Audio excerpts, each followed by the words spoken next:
Magandang araw mga idol at yan na, pinalipad ko ang aking drone dito lang sa cottage namin at yan ang aking mga kasamahan at kami nag si session ang tagay-tagay session at ayun pinalipad ko dito ang aking drone para masubukan bago ko isabak sa labas o sa beach area.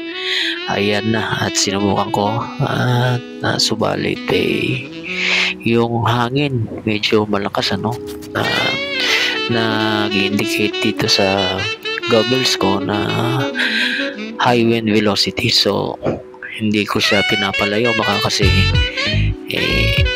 matangay ng malakas na hangin.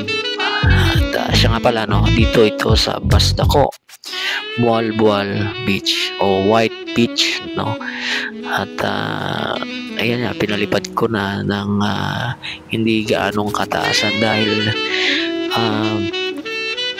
medyo mahangin nga at nahirapang bumalanse yung drone ko at ayan malinaw naman ang view niya at saka maayos yung viewing niya at yan ang mga kasamahan ko. Ayan sila po, yan yun, so hi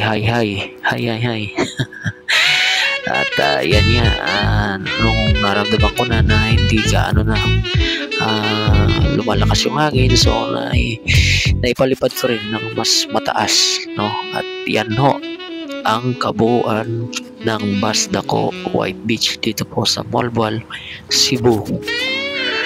So ayan, napakaganda po ng lugar na ito. Ayan, so 3 oras po from Cebu City going here in Bual-Bual. So napakalayo po pero sulit naman kasi napakaganda ng lugar at maraming mga foreigners na nandito.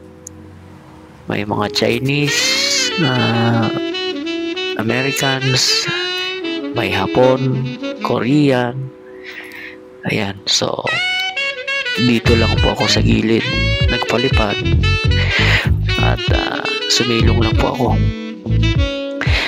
So ayan, so yan yun. Pero bago kami umuwi at itong isang grupong ito, ayan, sila po ay mga estudyante at gustong makuhanan ng drone ko. Ayan, so para daw sa vlog nila.